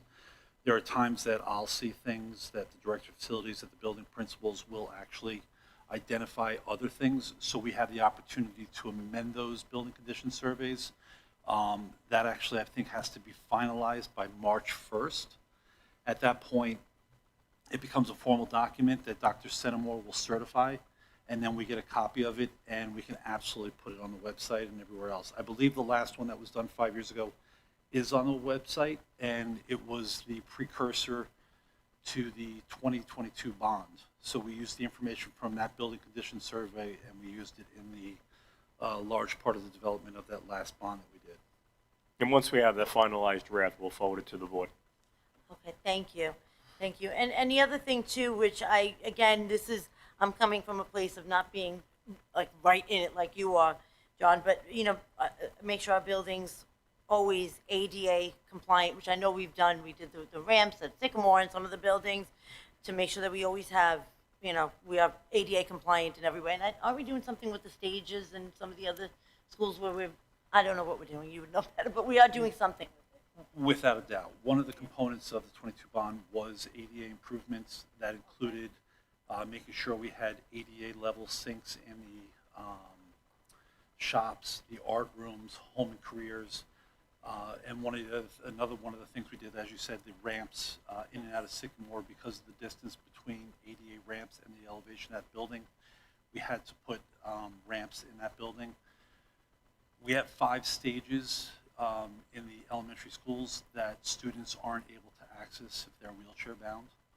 So in order to ensure that any student in the building at any time has full access to the stage to participate in whether it's a school play or a spelling bee, instead of being in the pit and below, they can actually join their classmates up on the stage, and that work is happening right now. That's excellent, thank you. And one of the things that was mentioned in the survey was playground inclusivity. And I just want to ensure the community, and John, please correct me if I'm wrong, the playgrounds are inclusive to ADA compliant and any other children with any kind of needs? They are. Not every single feature has ADA compatibility, but as far as an overall structure itself, it is. Many of the features are ADA compliant. Perfect example would be a swing set. Anytime we do a swing set, we have the ability to add a handicapped swing on there, but if we don't have a student in need of that at a particular building, we'll remove that and put a regular swing in place for the time being, but we maintain those in storage and we have them accessible in case that becomes a need. So it may not look like the swings are ADA compatible, but they absolutely are. It's similar with a lot of the other elements within the playgrounds themselves, including the new surfaces that we're putting down. Even though the old systems, the old engineered wood that used to be on the playgrounds, on all the playgrounds, is ADA compatible and meets all those specifications, we decided to invest in those play squares, those rubber tiles throughout all the new playgrounds, just to make it that much more accessible across the board. Thank you. Sarah? No, I'm joking. So I have a question for you. I'm assuming, because again, I'm new to this board, and we no longer have budget advisory committees. So you're essentially kind of the manager in between, the go-between with the architect and the bond and the workers, yes? 100%. Okay. So we no longer have a management firm doing that. Correct. Okay, so my question to you is, many moons ago, 20 years ago, when we passed that $100+ million bond, and Doug Spoda, whatever the hell his name was, he essentially was elected on saying all of these $100 million bonds are coming down and we're going to audit every school that had one over 10 million, right? During the time when it passed and all this stuff came in, so much materials went missing. Do we have this issue still? And do we actually, after it's delivered, do we have someone counting what was supposed to be delivered? And then let's say a week later, counting what should be there and or left over? We have tremendous oversight now. In fact, I can attest to the fact that our purchasing director is very specific in the way that they write the POs. So we quantify it in multiple different ways. Instead of just sitting there saying, we're going to put tile underneath the playground, we actually specify the actual square footage. And if the contract calls for an extra 5% for attic stock, we make sure we have it. In fact, we keep a small amount of attic stock in a lot of cases so that we have the ability to make repairs once the warranty goes out, whether it's something like floor tiles, paint, all the different components that are used. We make sure that there's a certain amount of attic stock that's available. We quantify it. We maintain a warehouse at both this building and the high school so that we have the ability to do those type of things moving forward. So forgive me, maybe I didn't say this correctly. Stuff goes missing, no matter what. If you have an exact, if you've put 10% more, how do we know stuff isn't going missing? Because for time immemorial with these bonds, things go missing. Now, I'm not, and I'll give you a perfect example, okay? It's not just school districts that this occurs. It's MTA, okay? When they were building that line on the Upper East Side. Stuff went missing on that too. I think, what was it, the number 2 train or 7 train? I don't know. I'm not sure. But so much went missing, okay? So what do we do to prevent that? Because it's kind of a thing that occurs. So I'm trying to think of a item that has residual value to somebody. You know, like when we're doing an air conditioning project and we're doing the entire building, we know what rooms they're specified, we count the units, we make sure that they're the right specifications, but there's nothing excess. So So you have never had to go and buy an extra bag of let's say, cement or putty to put the tiles in? Or no. So what you're saying to me is nothing ever goes missing. I'm saying I can't think of anything that's gone missing, and anytime. What is your checks and balances, though? That's a little bit of my concern. I think we need to focus on our goals. I This is a don't. lot of money, Marisol. No, I understand, but right, we can discuss that on our next meeting. Like, we're just trying to focus on our goals for the district. Definitely make it a topic. The Yeah, next, you know, definitely. you could add it. Yeah, and I think that it should definitely be brought up at the next meeting, for sure. Just trying to stay on task, if that's. Does anybody have anything else on facilities or school safety? All right, so technology. I mean, I have a very short-term goal because I feel like our website is not up to date. And I feel like it should be up to date. I know that it has a lot of old stuff on there. I really would like somebody to go in, revamp the website and bring it more current and up to date. We did roll out a new website, but it is a little cumbersome to find a lot of the items. So I don't know if it could be revamped to make it less. I feel like a lot of things are hidden. I had an easier time finding stuff in the previous website than I do now. Like, I just literally have to like go all over the place. So just a little more ease in access of the topics in the website and just updating the website to keep it current. John, I apologize, but can you shut your mic off just because thank you. I 1000% agree. I don't personally care for the website. I do appreciate that the school district made an effort to roll out a new program and put this up there, but I find it very confusing and hard to find anything I really need. For a parent, you know, I'm on there often, and if I'm on there often and still having trouble, I couldn't imagine a parent who goes in there for a quick look to find something. But my major technology request is that a couple of years ago we discussed as a board scholarship, and that is where our students have badges and they sign into the school and they sign into the bathrooms and everything. Our program that we have through the parent portal for the curriculum program actually has the same technology, but we're paying scholarship to do something that we already have. So this goes back to, and Melissa talked about the program, the college readiness program, Naviance, that we are now going to be, you know, we stopped our contract and we're going to go on to a new program. We have to utilize what we have. So if we have something in place, bringing in a new program that we already have something that we can do, we have to stop double dipping is what I consider that. You know, we're paying for two things, and you know, to Melissa's point, we have to stop doing this. I think that, you know, we did ask that the administrative cabinet look into this and switch it over to our existing program. So I really would like to make that a short-term goal, not a long-term, that we really need to look into this and lower our costs there. The scholarship does cost a nice amount of money.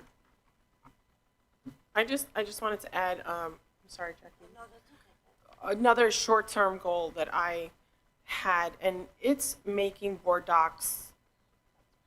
Was it yours? Do you want to take it? Just making it more transparent for the community, because A, it's not current, and B, you can't see a lot of the stuff that we wish you would be able to see. A lot of the stuff that's seen in other districts. Melissa did bring it to our attention, because before she was on the board, she would be like, oh, I can't see this. And I'm like, no, you can. Not knowing that I can see it because I'm logged in and I have different access.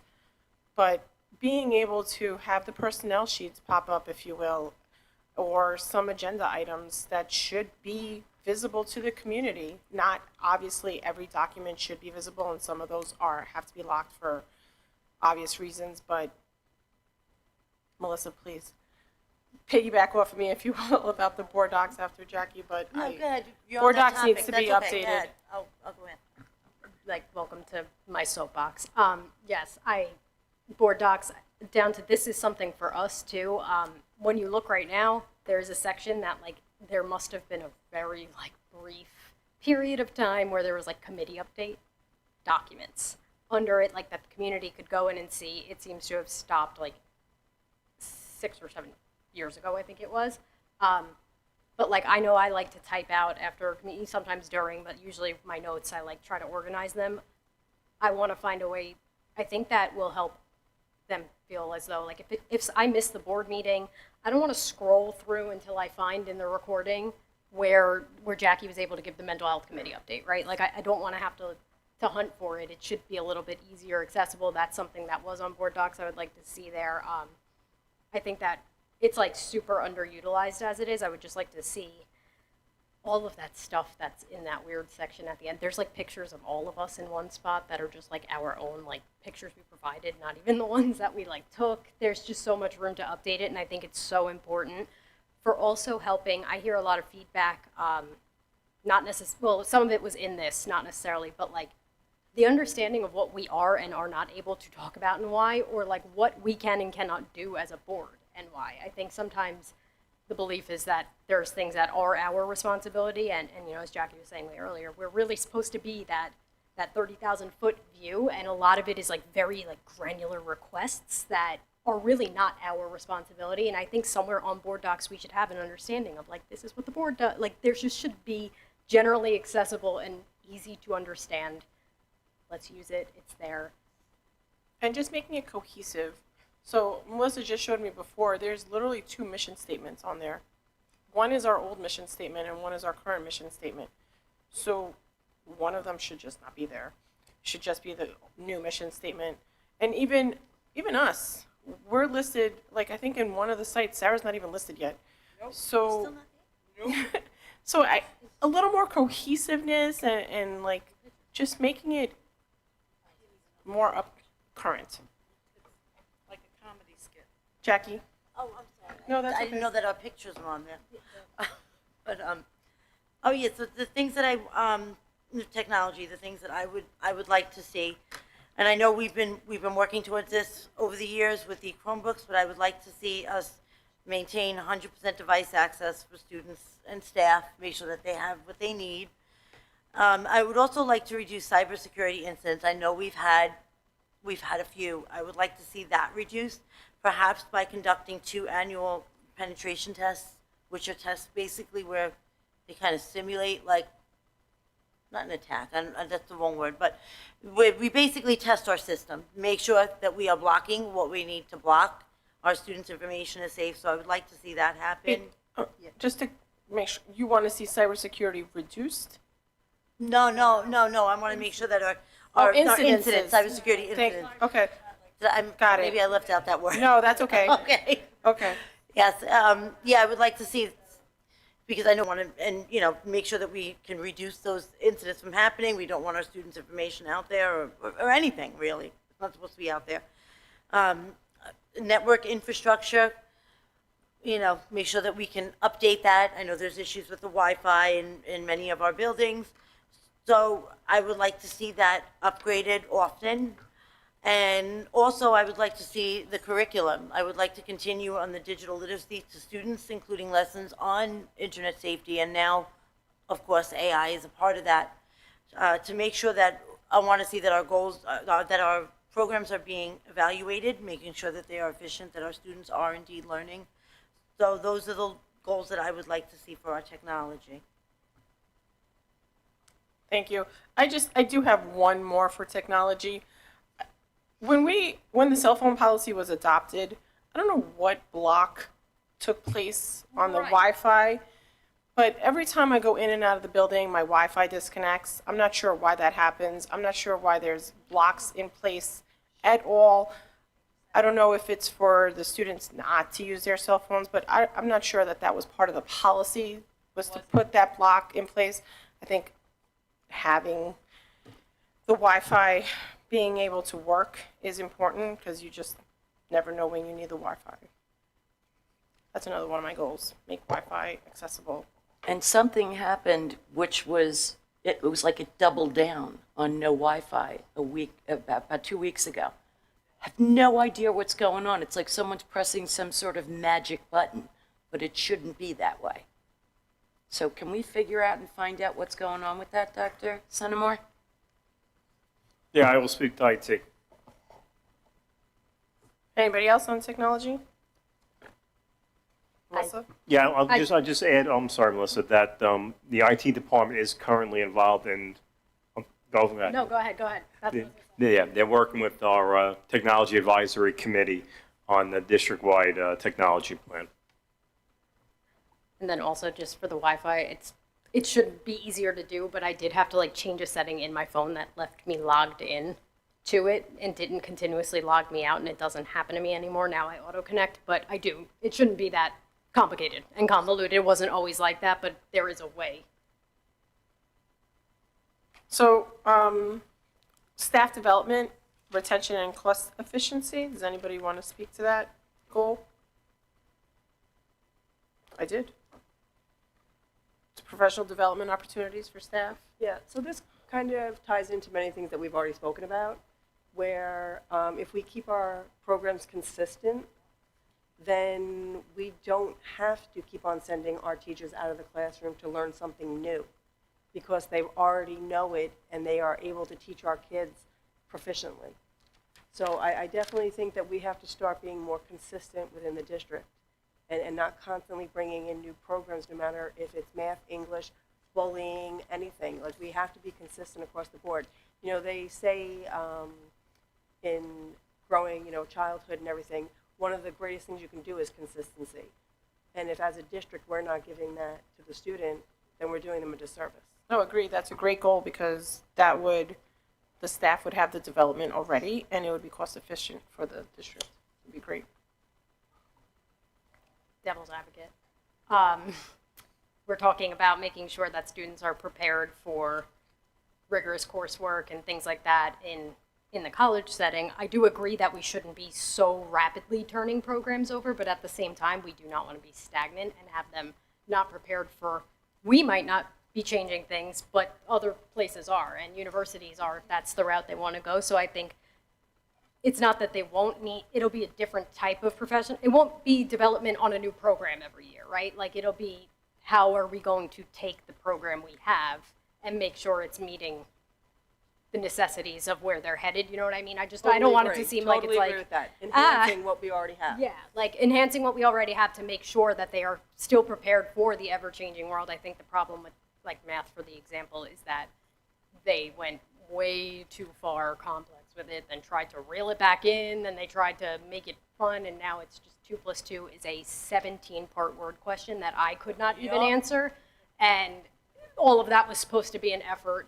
Watching, like, we have to draw a square to do an addition. Like, I get it, we shouldn't be doing all that, but I think that we also need to make sure we're listening to our educators and telling us what they need in professional development, right? Like, that's us.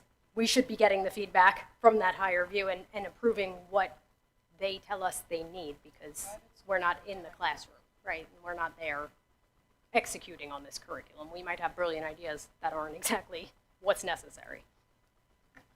And I understand that totally about keeping it consistent, the curriculum, you know, you don't want to keep changing it.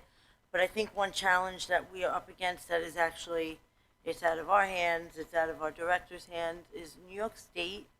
They love to jump from one curriculum, one standard to the next. So as soon as you have your staff trained, and we saw this with the math, they were doing their boxes. We had, what was it called, Common Core there, all that. Everybody got used to Common Core, and no, we're going to change it. So now math is, they got to do it all over again. So while I agree that yes, we want to maintain, because that is very confusing, especially for our students, that they're learning one way, and then, you know, a few years later, that way is totally gone. But part of that is not even, it's not us, it's not even that, it's New York State.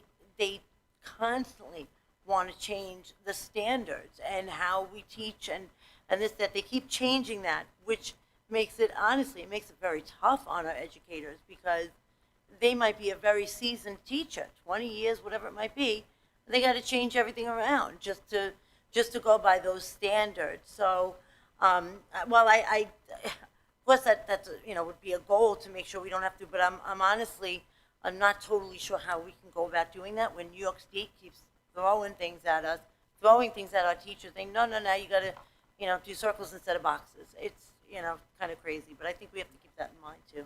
Right, and one of the goals is to make sure that we support any kind of professional development that they need to see that those programs come to Absolutely. fruition. Yeah, and I do agree with that. Whatever kind of professional development they need, whatever help the teachers need to help our students, absolutely, you know, to support them for that and give them the supports that they need so that they can do that. The time that they need to go, whether it's time away from the classroom, if there's a certain, you know, class going on, whatever it might be, so that they can get that information and be able to teach our students.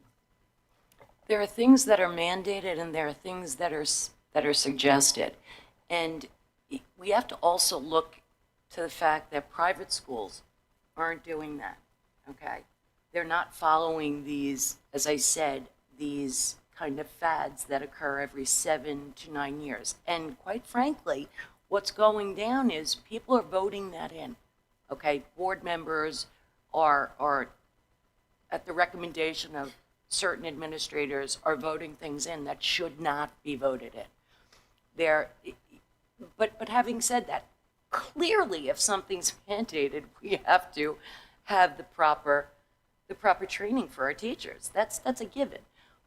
What I'm talking about is let's stay away from the things that they're sometimes recommending when maybe they shouldn't be.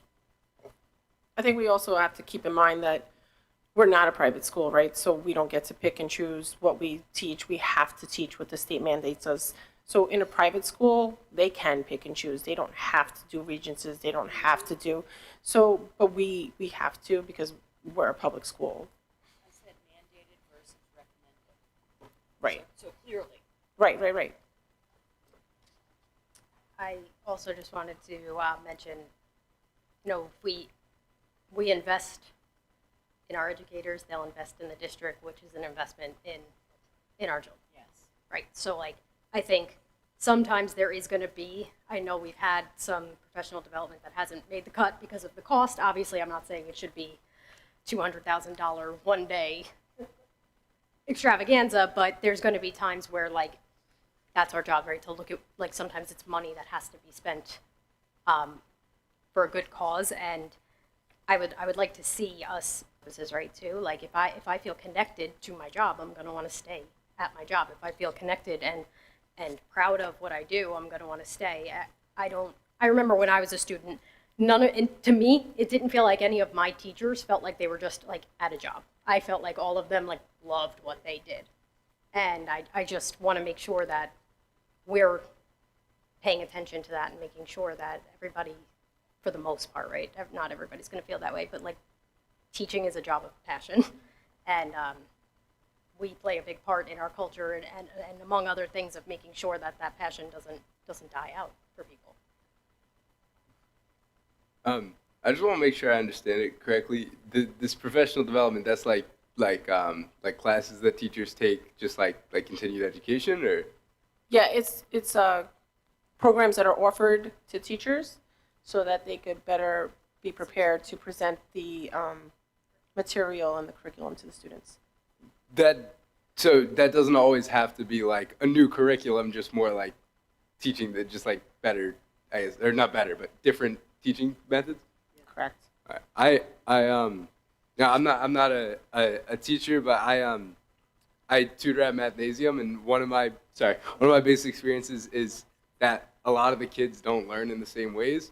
So I think that having the different tools in their toolbox, learning different styles of teaching, I think is actually very helpful. Yes. Okay. Improving district rankings and competitiveness.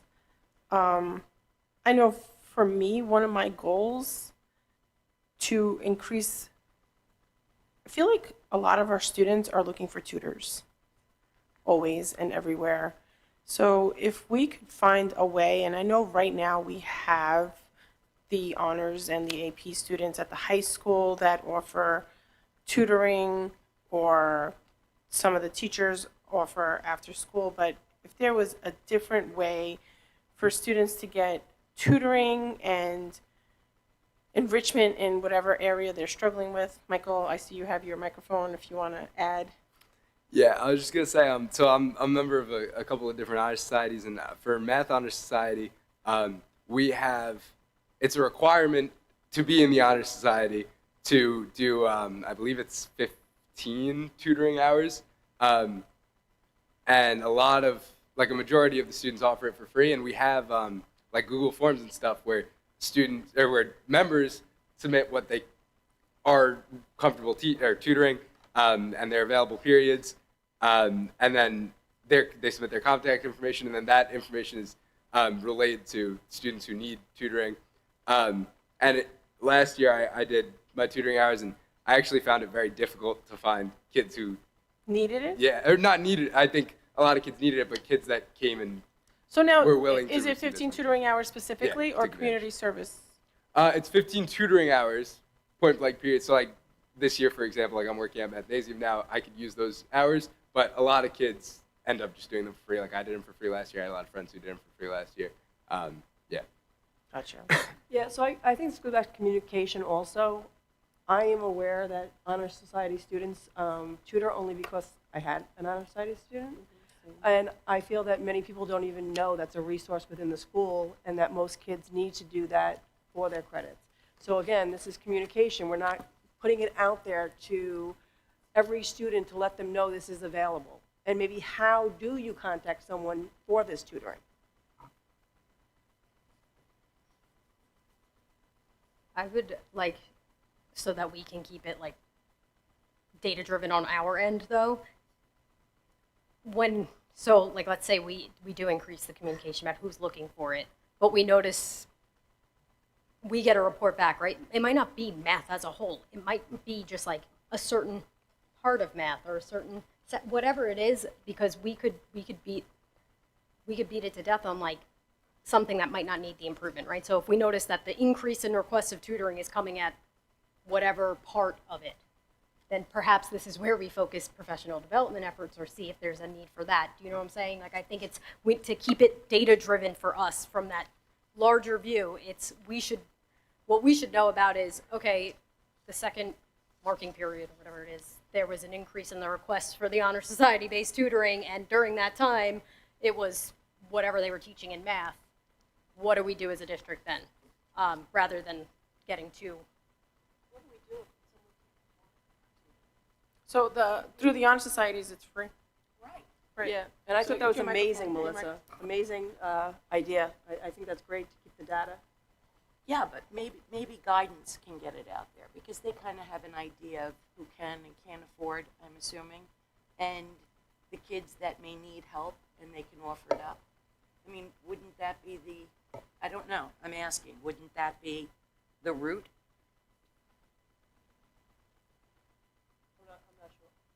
I'm personally not sure. I think we're, having this conversation. Dr. C is writing this all down so we can find solutions. Yeah. Yeah, with all these things that the board is discussing tonight, and it's been an outstanding conversation, and we still have more topics to cover. Yeah, I'm taking some extensive notes, and will be going back to the administrative team. So certainly, something like tutoring will be a conversation that'll be had with, curriculum and guidance. Wouldn't it be great if they could put it on at the beginning of the year? A ditto? Not a ditto, but a calendar. And we're back. Oh, I don't know. I think I would like to see also information about how many.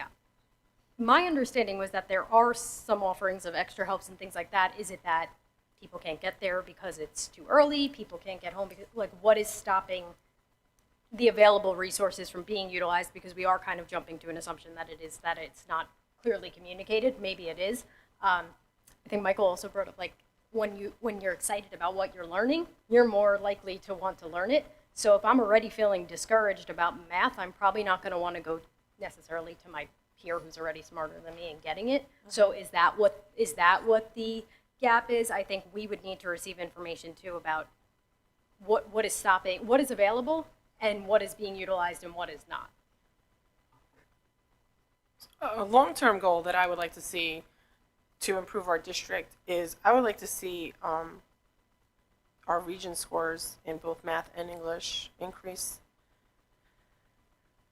I mean, I want to give it a percentage, but just an increase in general at this point, I would love to see. Does anybody have anything? Yeah, to dive down into that, we have a lot of students that pass the Regencies, but maybe only with a 65 or used to be a 70. I'd like to see that we're passing at a better level. Just because so many kids do struggle in some of the harder subjects of the math and the science. So I'd like, and I don't know what that is, but that's all you, Joe. Right, that's what I was saying. mastery or Like, something. I know that it's a long-term goal because that doesn't happen overnight, but I would love to see our ELA and math scores increase.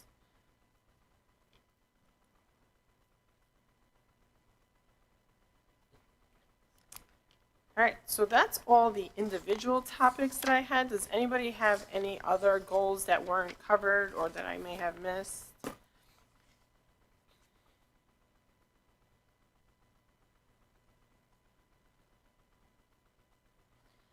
I have just a few other things just that are kind of more for us, board goals that I would like to see. I would like to see us complete, maybe 2 full superintendent evaluations, sorry, Dr. State, per year, to, see how we are doing. I would also like to see us really, we're the policymakers of the district.